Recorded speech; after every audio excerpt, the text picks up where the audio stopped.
opposite end of the price range, and we're going to be looking at a $140,000 Indiana home. This is a trailer, but it has a block foundation, so it is secured, but it's still a trailer. Some people would not live in it simply because it is a trailer, but partially part of this price is because of its location. It's on one of central Indiana's two main reservoirs. This one is on Morse Reservoir, and because of that, it's like kind of like considered like a park, and there's like a clubhouse we'll get to see. But anyway, this would be normally half this price in Indiana if it wasn't next to Morse Reservoir. So let's take a look.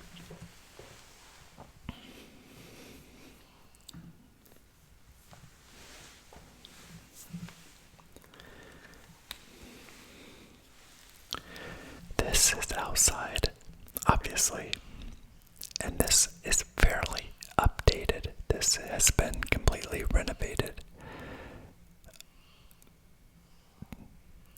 Initially, I'm just going to do a exterior walk around, and after that, we will go inside.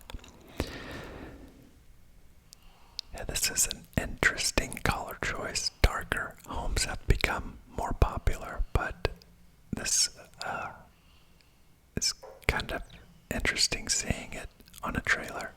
This has a little shed on the back of it here, which is nice for like your mower and such, but obviously there is no garage, so if you needed like rakes and shovels for snow and things like that, there is the back door, the air conditioning. This is what's called a bump out. You can see there the block foundation, so this is built on blocks. It's actually not a bad setup as far as living area, but it's kind of interesting how the trailer home seems to have a stigma with it. But I will say in this park there's a lot of older people, and this is kind of where they end up in life, in a trailer park.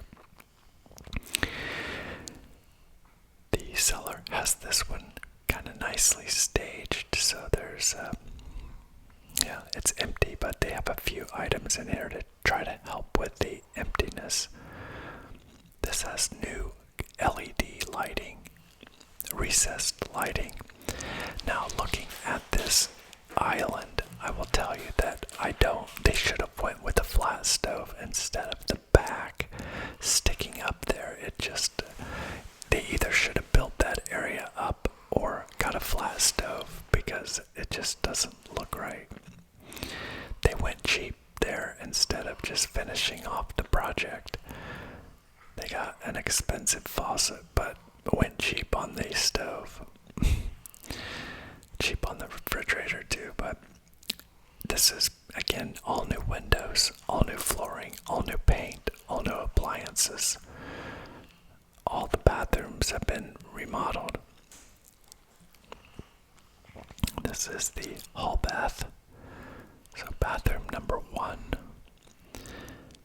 I was looking for the light switch there. It has a tile floor, pretty large vanity. This is the shower and tub.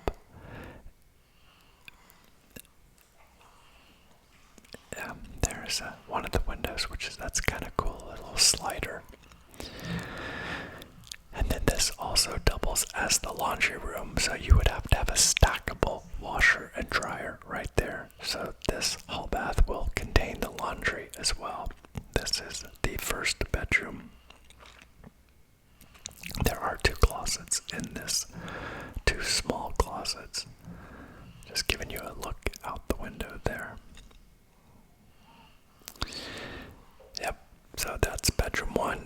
there's one more bedroom on the other end of the home, so both end caps of the home are bedrooms. I just wanted to say hi so you knew it was me. Yeah, at least I do like that both bedrooms are on the opposite end of the home. Just if you had a guest, they've got privacy. Or if you had a roommate, both of you could have privacy. This one is the master in that it has the bath built in, but this bath is very small. Yeah, I like the shower, but it's small, but if you're not big, you don't need it. I don't like that it doesn't have a shower door on it. Again, one little extra step to finish it off, $400 more, and you could have just finished this off nicely. It's interesting that the faucet is built on the side instead of the back, but it allowed them to have a little bit bigger sink doing it that way, so that was interesting, but I have never seen that before. Yeah, so there's not much to see on this one. Obviously, it's because it's small, but really, it's all you need. You had a living room. I don't know. Oh, I'm showing you the slant of the floor. This actually has a little slope to it. And I don't know if the camera picks it up, but right there's like a hump in the floor. I don't know if you can see it, but you can tell by the baseboard. Obviously, when you put furniture in there, and this is kind of leaning. There's a slight slope. If I put a ball there, I guarantee it would roll.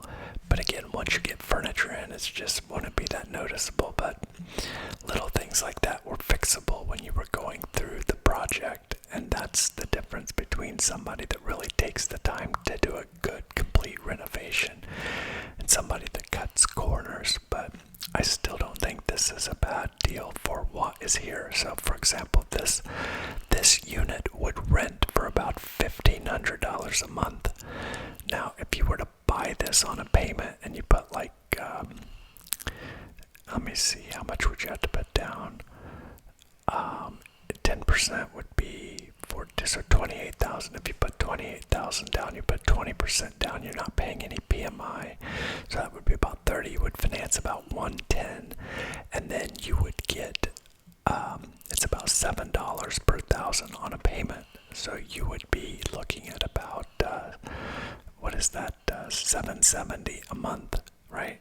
So 110 times, yeah, $770 a month would be your payment, and you would be getting $1,500 a month rent.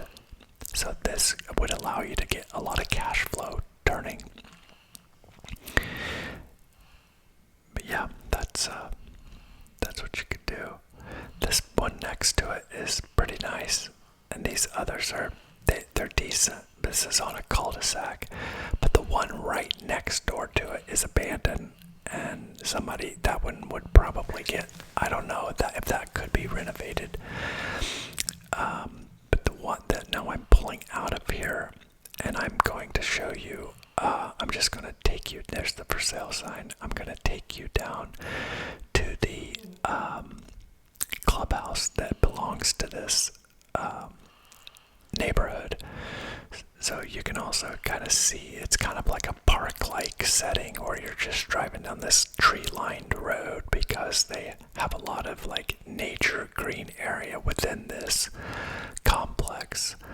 Now, you actually own the land. A lot of trailer parks, you just put your own trailer on their lot and you have to pay a lot rent, but this is, you own the actual dirt. So this is a interesting ownership trailer park. The HOA is $20 per month, so it's even a cheap HOA. But you can see just how big this park is, and then at the very end of this park, you can see that house up above, out in front of me. That is an actual home, but at the end of this is the clubhouse, and this is where you can reserve, like if you were going to have like a birthday party or a get together of some sort, you can reserve the clubhouse at certain dates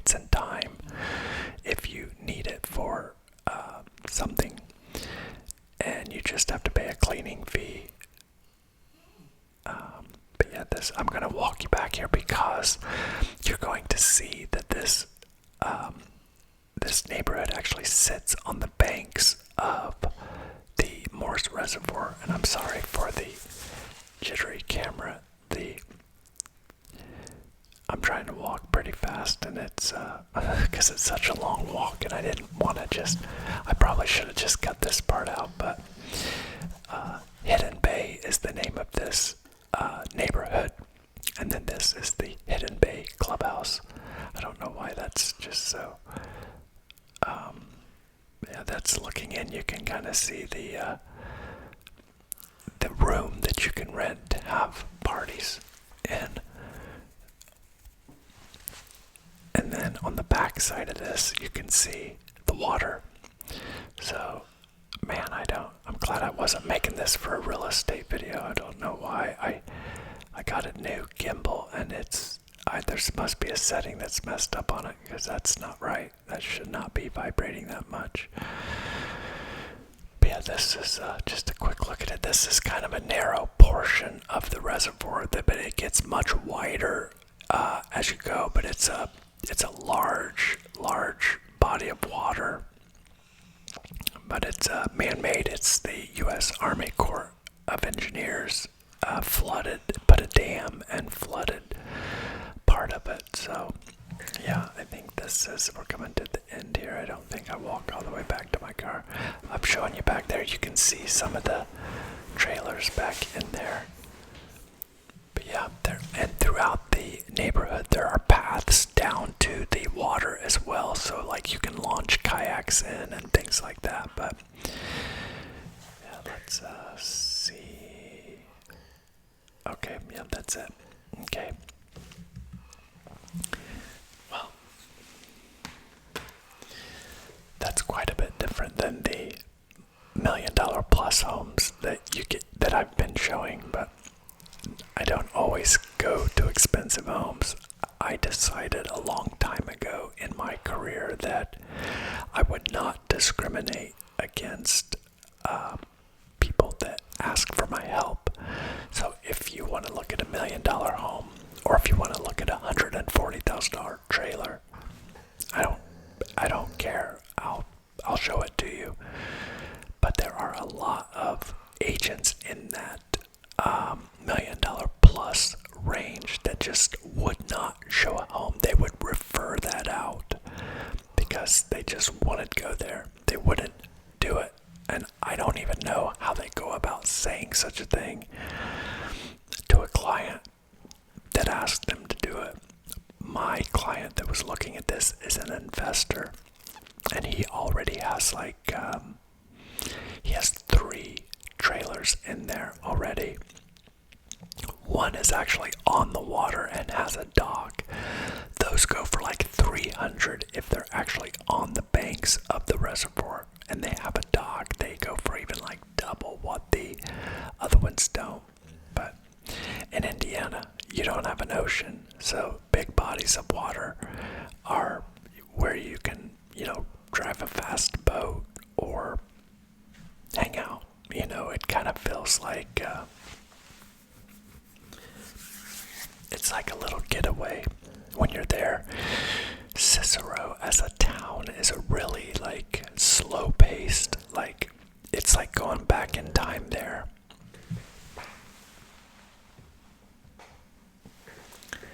Can you see her ball with her? I think I'm in the way. She's a doll. But yeah, I don't discriminate. I kind of like showing all sorts of stuff. I just like seeing all kinds of different homes. It's really, it's kind of neat. What's interesting is I go from this $140,000 one to I may have my first $2 million plus. It might be over $2 million. I really don't know exactly what it will be because it's not, I haven't been in it yet. I'm going into it tomorrow for the first time, and it's one of my friends. His dad died. I need to get her to stop snoring.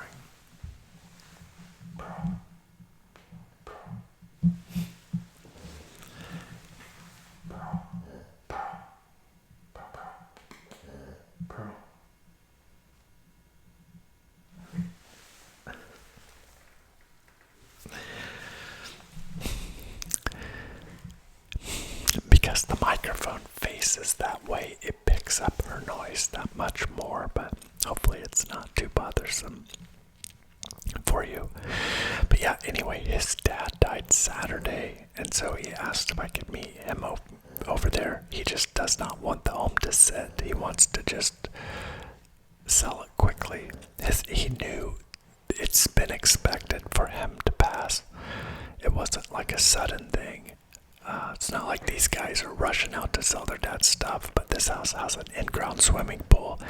It's just a lot to upkeep the home, so they just don't want to hold it. They just want to get it on the market and get it gone. Also, it's near the other Indiana reservoir, which is Geist Reservoir, and it's kind of a seasonal thing. Like, people want to be there in boating season, especially in that higher priced range. This is going to be interesting to see how it goes, but yeah, it'll be the most expensive home I've ever sold. 1.8 is my record so far. Now again, I'm making an assumption it's going to be above 1.8. Zillow says it's a 1.96, but it shows a range of like 1.9 to 2.1. So I don't know, and I ran the comps in the neighborhood. It could be north of 2 million, but it depends on what it looks like, because his dad had the home built. There's no listing history online because it was never for sale. His dad had the home built. So I don't know. I have no idea what it looks like inside. Now I can see like the other homes in the neighborhood and what they look like. So I'm assuming it's nice, but then you also know that you had someone older, and you just don't know if over time they have some delayed maintenance there, or some styling that might have been odd that's going to be unique to make it difficult to find a buyer for it. Because in that price range, people don't want to buy a project. They want move-in ready at $2 million. They don't want to do anything but move their stuff in.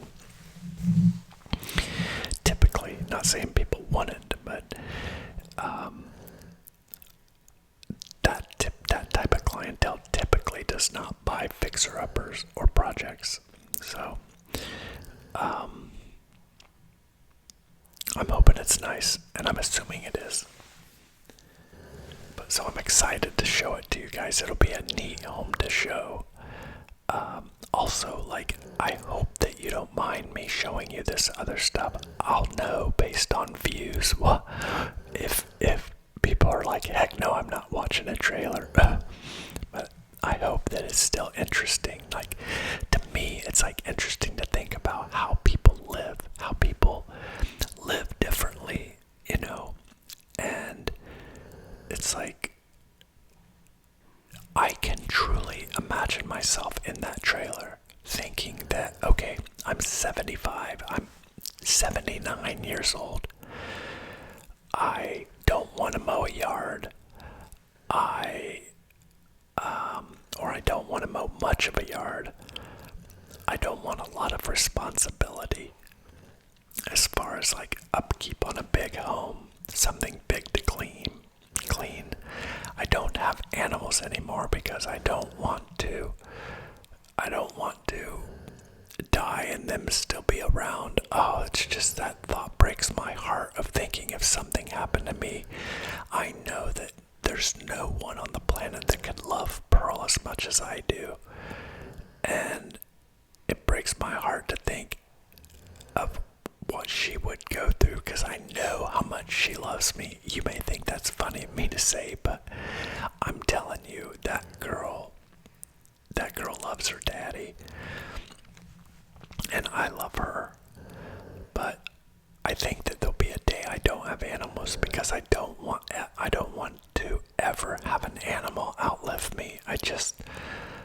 I want to be responsible for my animals until the end. I don't want them to have to know anyone else besides me as their parent, their human parent, you know. I don't know, maybe that's a weird thing about me, but at any rate, I probably wouldn't have animals if I lived there. And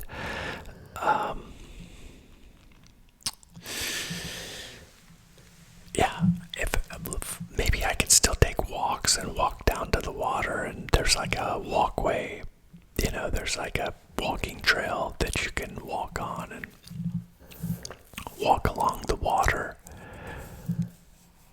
and just go back and sit and watch TV and have a simple life. It's possible. And it's really, if you can picture that, it's not even, I don't even look down upon that. Now, is it the life that I really want for myself? No, it's not. But could I survive that? Yeah, I could. Do I understand that most people are going to end up that way? Yeah. And do I think that most people are going to be content with that life? I do. I think there's a lot of people that don't have those large aspirations to have some sort of massive home with people that come and clean it and paying companies to maintain it. I would not want that life.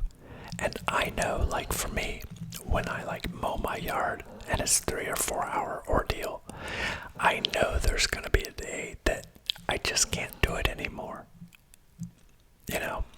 I've got another home coming up that's probably going to be close to $1 million or maybe a little bit over. But it is the same situation I'm talking about. This old guy, in fact, he lives 2 streets over from me, and I don't even remember the guy, but he says I sold him a Toyota when I worked for Toyota. And he just knocked on my door one day and said, "Are you still selling real estate?" And I said, "Yeah." Come on in. And he explained to me what he had.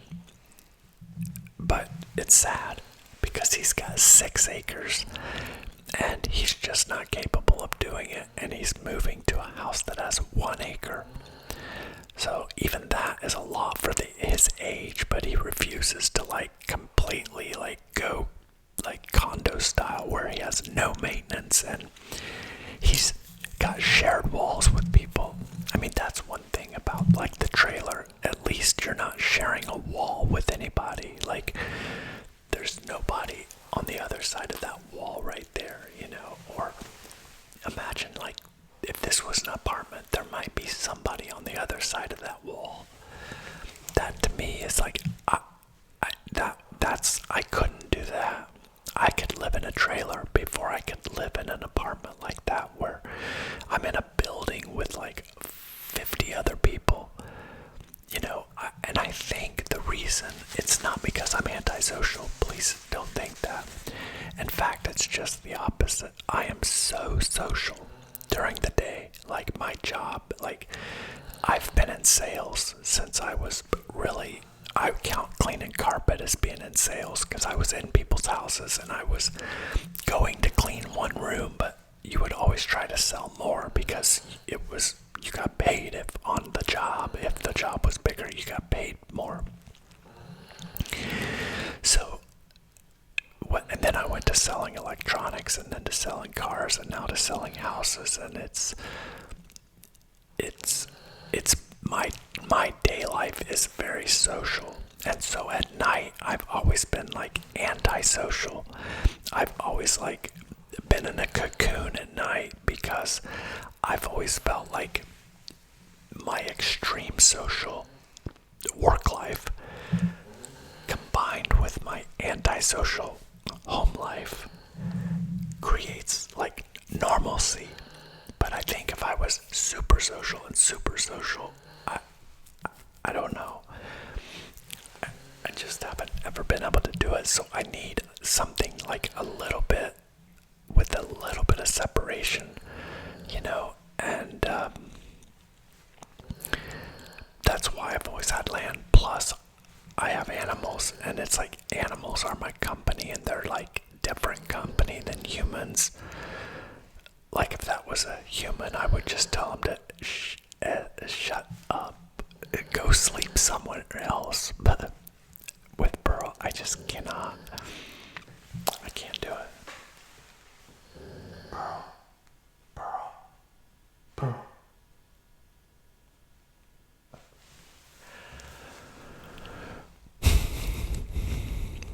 I just love her.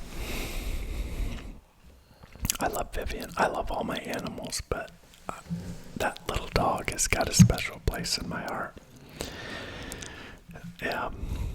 But yeah, so when I think about that, I also look, when I walk to those $1 million homes, I think about, could I live there? Like the last house that I did that had the swimming pool, I imagined if I could live there and like what it would be like. And like, yeah, I think I would utilize the pool, but there would be a lot of that house that would just go to waste. And so I just wouldn't need anything that big, and I just don't think I would even want anything that big. I just don't. I don't want anything that's so big that I don't need it, that it just feels like a waste. Yeah. It's kind of the same thing I'm going through with now that I have 3 cars. I'm like, why do I have 3 cars? It's like all I have to do is, well, like, I can share this with you. I just got these. In Indiana. We get these stickers that come with our registration. And we take the sticker and put it on our plate. But I have all 3 of mine. There's 3. Yeah. And I, of course, paid for 3 registrations, and it's like, it's just not necessary. And I like all my cars. Like, I like the 2 that I don't drive very much, and my daily driver is just a daily driver. But I feel like I have to, like, I can't drive those other 2 as daily drivers. I just can't. I guess technically I could drive the Land Cruiser, but it just devalues it. So both of those are going up in value, and so it's just hard to justify driving them. Plus, they're kind of flashy a little bit. I just, for daily use, I just wouldn't want to drive around like that. Like today, I went and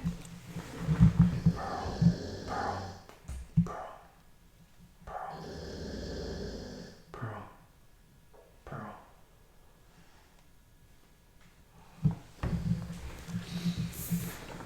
I'm sorry, she's kind of running this one. But yeah, I went to get gas for my mower, so I have 3 gas cans. So I have a gas can for my tractor. I have mixed gas for my blower and my chainsaw. And then I have another gas can that I just use for my push mower. Now the tractor and the push mower take the same type of gas, but it takes a lot more gas for the tractor than it does the push mower. So I just have like a secondary, it just allows me to have more gas here, to have the 2 different containers. Anyway, I had to haul all 3 of those. I don't think twice about doing that in the Venza, but I would not want to put that in a really, really nice car. I wouldn't want to go get gas, or like, I have like a Pit Boss, which is a wood pellet grill. So like, I don't use propane containers on my grill because I don't have a gas grill. I have a wood pellet burning grill, but I have to buy the wood pellets. So I get these big bags from Lowe's, and they are so I have to go get wood pellets, and just there's always something, like when I go get dog food and stuff, like there's just some stuff I just would not want to haul in like a really nice car. If it's something that I'm trying to keep really nice. So, but it's like not necessary for me to have it, and really I can just invest the money and by the time you pay for insurance and registration, and you do drive the thing sometimes, and you still need to get it serviced every couple of years, even if you're not driving it. And I do drive mine, so I still need to get them serviced. So by the time you pay for all that, I mean, even if they're making more money than money, they're still not. They're not. They're not great investments. You could do better. So part of it is just, yeah. I don't know. I think just the older I get, it's getting easier to have less stuff. And it's like part of it is I think I got them because I was like, well, that's what you're supposed to do. Like when you get yourself to a nice, comfortable financial status, you're supposed to buy a toy or a trophy, you know. It's like when I bought the NSX, it was like I bought it because I always wanted that car as a kid. I loved it. And like I remember being a kid saying, one of these days I'm going to be able to afford something like this. And I did it, but I think another part of it is maybe I'm not fully comfortable owning this stuff because I still have not. It's hard for me to accept myself as it's hard for me to accept myself out of that poverty mindset. Outside of that mindset, it's hard to lose that. I think it's like similar to like people that lived through the Depression. Once they were able to get money, like they hoarded the money. They didn't want to spend it because they knew what could happen. And I think for me, I think that may be part of the reason why I'm not fully comfortable with it. Plus, I think there's the other side, which is so many people are struggling, and it's hard to not feel everybody else's pain, you know, and yet feel completely at ease. Just, you know, I have a hard time letting go of, you know, the thoughts of what other people are enduring. I think I have, if I have something wrong with me mentally, it's that I have too much empathy, I believe. Definitely, it's when it comes to animals, I know I have too much. If there is such a thing, I just think it becomes too much when it's moderately debilitating, when you struggle to let go and not think about all the pain in the world. It's hard for me. It's hard for me to just let go and just, I have very few moments of just raw happiness. Like, I mean, I have comfort. I feel moments of comfort and relaxation, but then I have moments of feeling everybody's pain, you know? And it's hard. It's hard. But I would take having too much empathy over not having enough. I think so. Anyway, thank you for watching tonight's video. I will see you on the next one. Good night.